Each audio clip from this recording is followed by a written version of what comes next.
Hello everyone, स्वागत है आप सभी का सीटीएच एजुकेशन के यूट्यूब चैनल में।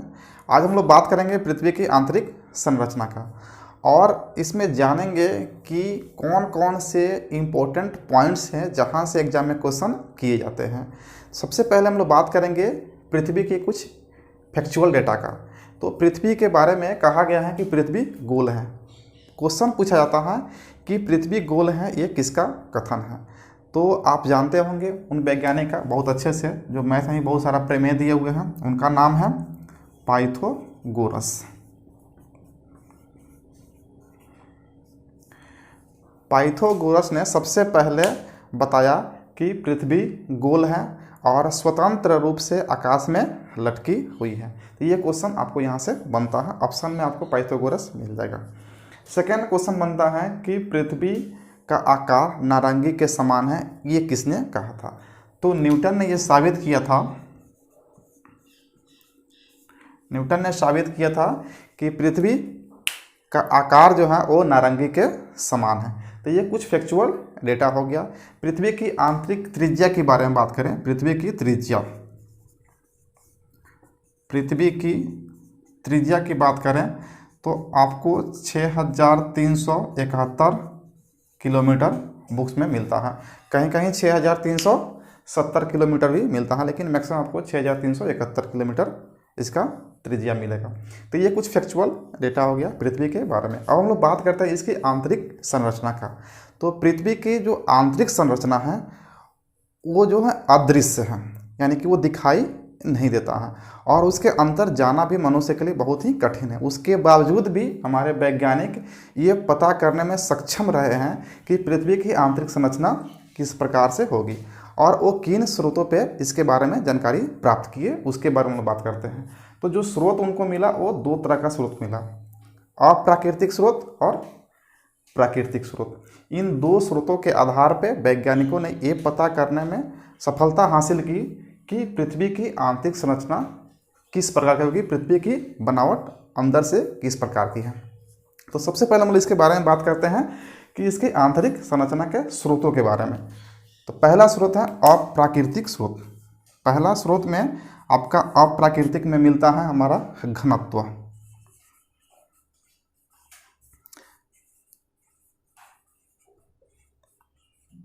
डेंसिटी। यह पाया गया कि पृथ्वी का जो औसत घनत्व है वो 5.5 ग्राम पर सेंटीमीटर क्यूब है। जो औसत घनत्व है वो 5.5 ग्राम पर सेंटीमीटर क्यूब है। लेकिन जब पृथ्वी की ऊपरी सतह की बात करें तो ऊपरी सतह का जो घनत्व है वो 3 ग्राम पर सेंटीमीटर है।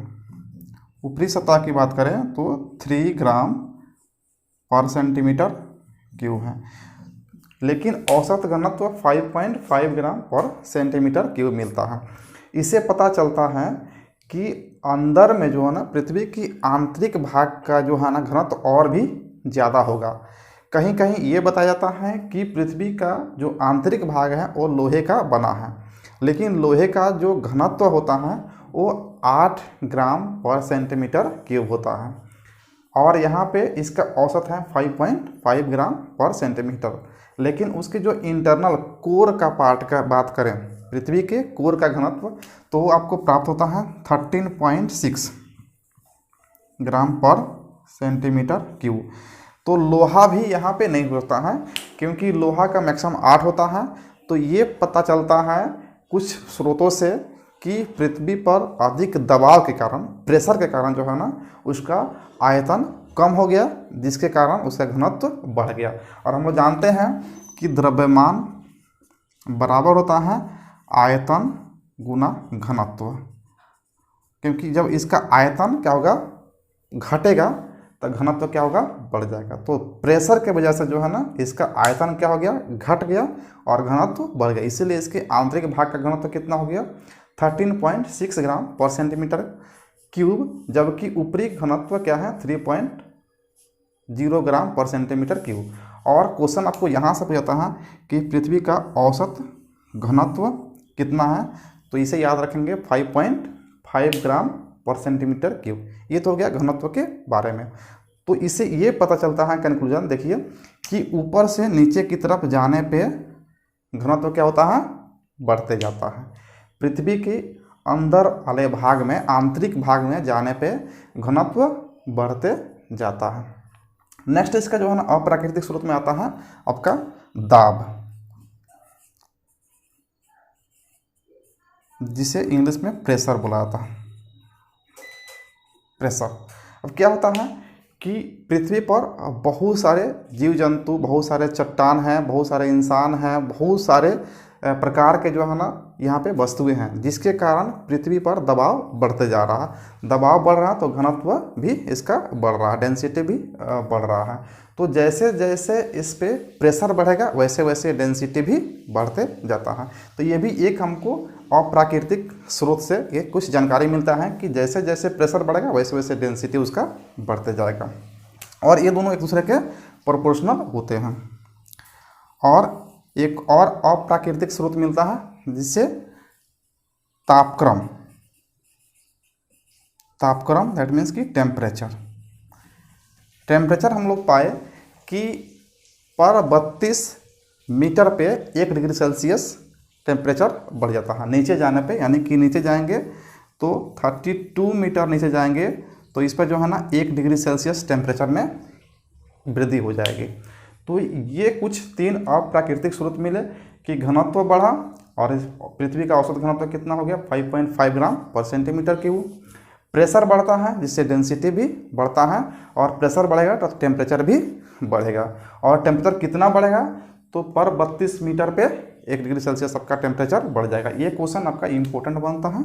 यहाँ से 32 मीटर पर 1 डिग्री सेल्सियस बढ़ेगा, जबकि इसका औसत घनत्व जो है ना 5.5 ग्राम पर सेंटीमीटर क्यूब होता है। और इन तीनों को रेट कर सकते हैं कि density is directly proportional to pressure. घनत्व बढ़ेगा तो दाब भी बढ़ेगा, and pressure is directly proportional to temperature. जब दाब बढ़ेगा तो टेम्परेचर भी बढ़ेगा। तो ये कुछ हो गया इसका अप्राकृतिक स्रोत। अब बात करते हैं हम लोग प्राकृतिक स्रोत में। प्राकृतिक स्रोत में कौन कौन से हैं? प्राकृतिक स्रोत में हम लोगों को 2 ऐसे प्राकृतिक घटनाएं मिलती हैं जिससे हमारे वैज्ञानिक ये पता करने में सफलता प्राप्त की कि पृथ्वी की आंतरिक संरचना किस प्रकार की होगी। पहला है आपका ज्वालामुखी।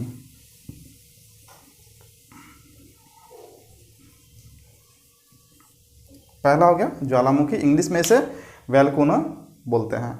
तो ज्वालामुखी क्या है पहले ये समझते हैं कि ज्वालामुखी क्या है। पृथ्वी पर वह छिद्र जहाँ से भारी मात्रा में जल वाष्प, गैस और मैग्मा निकलते हैं उसे क्या बोलते हैं? ज्वालामुखी। और ज्वालामुखी की घटना क्यों होती है? आपको पता है कि पृथ्वी के आंतरिक भाग में सिलिकॉन होता है। जब सिलिका की मात्रा में वृद्धि होती है तो ज्वालामुखी जैसी घटनाएं होती है। तो ये इंपॉर्टेंट क्वेश्चन बनता है कि ज्वालामुखी की घटना क्यों होती है। तो सिलिका की मात्रा में वृद्धि हो जाती है। क्वेश्चन में आपको पूछा जाएगा कि ज्वालामुखी की घटनाएं होती हैं। ऑप्शन ए में सिलिका की मात्रा में वृद्धि हो जाती है, ऑप्शन बी सिलिका की मात्रा में कमी हो जाती है, ऑप्शन सी सिलिका में कोई परिवर्तन नहीं होता है, एंड ऑप्शन डी इनमें से कोई नहीं। तो इस तरह क्वेश्चन बनते हैं। तो याद रखेंगे ज्वालामुखी घटनाएं सिलिका की मात्रा में वृद्धि होने के कारण होता है। दूसरा स्रोत हम लोग को मिलता है भूकंप। भूकंप अर्थक्वेक। जब वायुमंडल में रेडॉन गैस की मात्रा में वृद्धि होने लगती है तो पता चलता है कि भूकंप आने की संभावना है। तो ये हो गया ऐसा कुछ स्रोत जिससे कि हम लोग पृथ्वी की आंतरिक संरचना के बारे में कुछ पता चलता है, और उसे हम लोग आज इसका अध्ययन करेंगे। तो हम लोग बात करते हैं पृथ्वी की आंतरिक संरचना के अध्ययन के बारे में। अभी हम लोग स्रोत के बारे में पढ़े कि किस स्रोतों से ये पता चलता है कि पृथ्वी की आंतरिक संरचना किस प्रकार की होगी, और अब हम लोग पढ़ेंगे कि पृथ्वी की आंतरिक संरचना किस प्रकार की है। सबसे पहला क्वेश्चन तो यही बनता है कि पृथ्वी की आंतरिक संरचना के अध्ययन को क्या कहा जाता है। तो ध्यान रखेंगे पृथ्वी की आंतरिक संरचना के अध्ययन को जियोलॉजी, जियोलॉजी कहता है भूगर्भ शास्त्र। पृथ्वी की आंतरिक संरचना के अध्ययन को जियोलॉजी और हिंदी में भूगर्भ शास्त्र के नाम से जाना था। पृथ्वी की संरचना को पढ़ने के लिए वैज्ञानिकों ने इसे 3 भाग में बांट करके देखा है। 3 भाग में बांटा कैसे है? तो जो भूकंप आता है तो भूकंप में जो है ना 3 प्रकार के तिरंगे निकलते हैं, पी तिरंगे, एस तिरंगे और एल तिरंगे। तो उनका जो है ना गति में परिवर्तन होता है, उस गति में परिवर्तन के आधार पर इसे 3 भाग में बांटा गया है। और इसके घनत्व में भी वृद्धि होती जाती है, जैसे जैसे ऊपर से नीचे जाते हैं वैसे वैसे घनत्व में वृद्धि होती जाती है, जिसके कारण तरंग की गति में भी असमानता देखी जाती है। तो ये हो गया इसका 3 भाग, पृथ्वी का 3 भाग हो गया, जिसमें ऊपरी भाग को क्रस्ट यानी कि भूपर्पट्टी कहा जाता है, इसको कह सकते हैं क्रस्ट। दूसरा भाग को जो मिडिल पोर्शन होता है इसको बोलते हैं मेंटल, हिंदी में इसको आवरण बोला जाता है। और जो सबसे लास्ट वाला यानी कि सेंटर वाला पार्ट होता है इसको बोलते हैं कोर, हिंदी में क्रोड। भूपर्पट्टी, आवरण, कोर या फिर क्रस्ट, मेंटल और कोर। तो ये 3 पार्ट्स में बांट करके हम लोग पृथ्वी की आंतरिक संरचना को देखेंगे। अब पहला पार्ट, दूसरा पार्ट और तीसरा पार्ट में कुछ तत्व पाए जाते हैं जिसके आधार पर इसका अलग अलग नाम दिया गया है। पहले पार्ट्स में इसमें जो है ना इसको सियाल भी कहा जाता है, सिलिकॉन प्लस एल्युमिनियम की अधिकता होती है। इन दोनों तत्वों की जो है ना अधिकता ज़्यादा होती है, इसलिए इसको बोलते हैं सियाल। इसको सीमा कहा जाता है क्योंकि इसमें सिलिकॉन प्लस मैग्नीशियम की मात्रा अधिक होती है। और इसे नीफे कहा जाता है, निकेल प्लस आयरन की मात्रा अधिक होती है। इस प्रकार से जो है ना 3 पार्ट में से हम लोग बांट करके देखेंगे। पहले पार्ट्स को क्रस्ट, भूपर्पट्टी, मिडिल वाले पार्ट को मेंटल या आवरण और लास्ट वाले पार्ट को कोर या क्रोड कहा जाता है। पहले पार्ट में को सियाल कहा जाता है, द्वितीय पार्ट को सीमा और तृतीय पार्ट को नीफे। पहले पार्ट्स को एक और नाम दिया जाता है जिसका नाम है लिथोस्फीयर। लिथोस्फीयर ये भूपर्पट्टी को कहा जाता है लिथोस्फीयर। मिड वाले जिसे कहा जाता है मेंटल, जिसमें सीमा होता है, इसको कहा जाता है पायरोस्फीयर। पायरोस्फीयर ये कुछ इसके नाम है जो क्वेश्चन में पूछ दिए जाते हैं कि पृथ्वी के ऊपरी भाग को क्या कहते हैं, बीच वाले भाग को क्या कहते हैं और आंतरिक कोर को क्या कहते हैं। तो कोर को कहते हैं बैरिस्फीयर। बैरिस्फीयर। तो ये क्लियर हुआ आपको। 3 पार्ट्स हैं। पहले पार्ट को भूपर्पट्टी या लिथोस्फीयर के नाम से जाना जाता है, इसको सियाल भी कहा जाता है क्योंकि सिलिकॉन और एल्युमिनियम होता है। मिडिल वाले पार्ट को मेंटल या हिंदी में आवरण, इसमें सीमा दैट मीन्स की सिलिकॉन और मैग्नीशियम की मात्रा अधिक होती है, इसलिए इसको सीमा के नाम से भी जाना जाता है और इसको पायरोस्फीयर के नाम से भी जाना जाता है। कोर का जो भाग होता है इसमें निकल प्लस आयरन की अधिकता होती है, इसलिए इसको नीफे के नाम से भी जाना जाता है, कोर या फिर इसको बैरिस्फीयर के नाम से जाना जाता है। तो इसका हो गया नामकरण, जो हम लोग 3 भाग को देखें। अब ये जो इसका डिवीज़न हुआ है घनत्व के आधार पर हुआ है या कहें कि तरंगों के स्पीड के आधार पे इसको बंटवारा किया गया है। तो जो बंटवारा किया गया इन दोनों में असमानता यानी कि डिसकंटिन्यूटी है। इन सभी पार्ट के बीच में क्या है, डिसकंटिन्यूटी है। तो जो आपको क्रस्ट और मेंटल के बीच के जो डिसकंटिन्यूटी है वो यहाँ पे बन रहा है, और मेंटल और कोर के बीच का डिसकंटिन्यूटी यहाँ बन रहा है। तो इन दोनों का नाम दिया गया है, जो वैज्ञानिक इसे ढूंढे उसका ये नाम दिया गया है कि क्या इसका नाम होगा और इसकी हाइट कितनी होगी, यानी कि जो भूपर्पट्टी है वो कहाँ तक होगा, मेंटल कहाँ तक होगा और कोर कहाँ तक होगा। तो आपको पता है कि जो पृथ्वी का जो रेडियस है वो कितना है, 6371 किलोमीटर है। इसको 3 पार्ट में बांटें तो पहले पार्ट को देखा जाता है 0 से 100 किलोमीटर है। पहला पार्ट हो गया 0 से 100 किलोमीटर।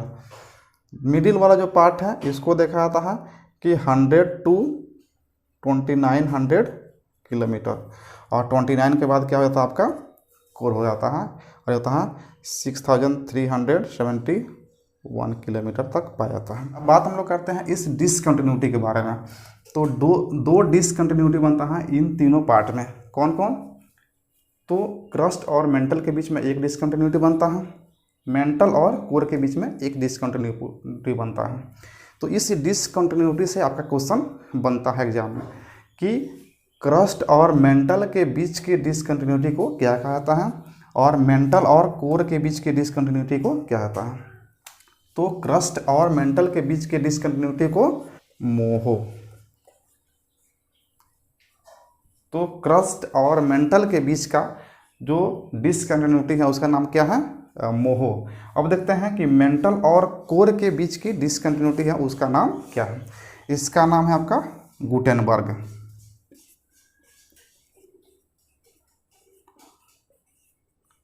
गुटेनबर्ग। तो ये क्लियर हुआ, क्रस्ट और मेंटल के बीच की डिसकंटिन्यूटी मोहो कहलाता है, मेंटल और कोर के बीच की डिसकंटिन्यूटी गुटेनबर्ग कहलाता है। तो उम्मीद है कि ये डिसकंटिन्यूटी क्लियर हो गया है। अब होता क्या है कि जो पी तरंगे हैं, एस तरंगे हैं, उसकी गति में और भी डिफरेंस पाया जाता है, जो यहाँ पे क्रस्ट में भी पाया जाता है, मेंटल में भी और कोर में भी। उसके आधार पे जो है ना इसे भी बांटा गया है। क्रस्ट को दो पार्ट्स में बांटा गया है, ऊपरी क्रस्ट और निचली क्रस्ट। तो देखिए यहाँ से अगर हम बांट देते हैं, तो ये हो गया आपका ऊपरी क्रस्ट, ये हो गया निचली क्रस्ट। क्योंकि ऊपरी क्रस्ट में जो भूकंप होता है उसका गति जो होता है ना 6.1 किलोमीटर होता है, जबकि निचले में आते हैं तो 6.9 किलोमीटर तक चलाता है। इस आधार पे जो है ना इसको ऊपरी क्रस्ट और निचली क्रस्ट में बांटा गया है। और इसको बांटा किसने, वो इम्पोर्टेंट है कि ऊपरी क्रस्ट और निचली क्रस्ट में इसे बांटा किसने। तो भी देख लेते हैं।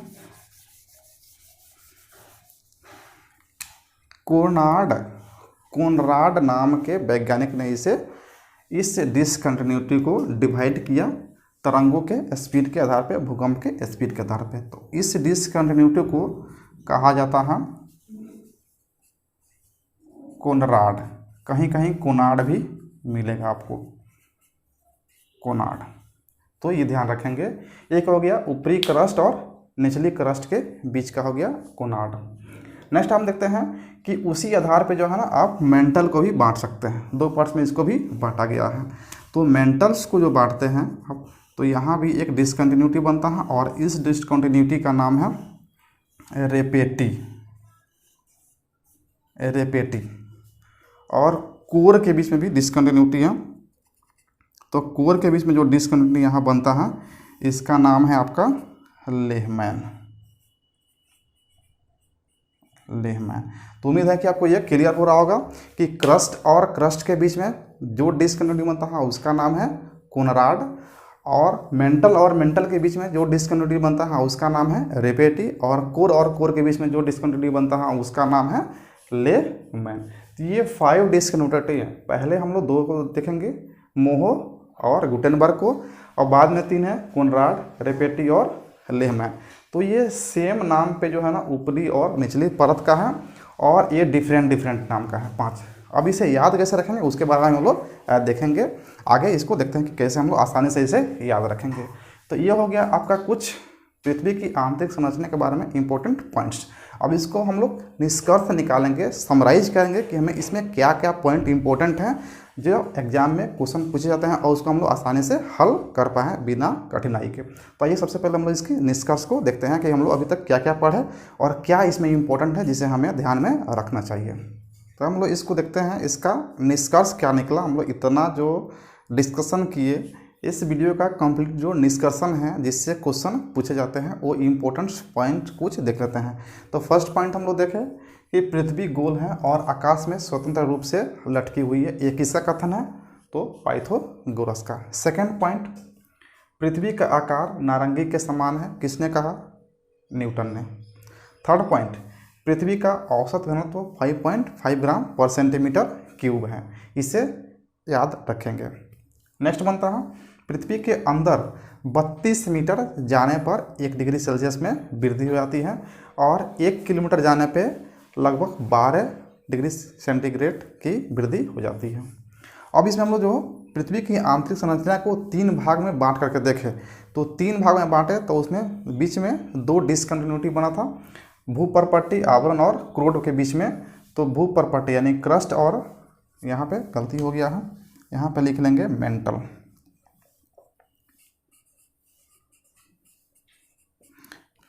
भूपर्पट्टी दैट मीन्स कि क्रस्ट और मेंटल के बीच में जो डिसकंटिन्यूटी बनता है उसको बोलते हैं मोहो।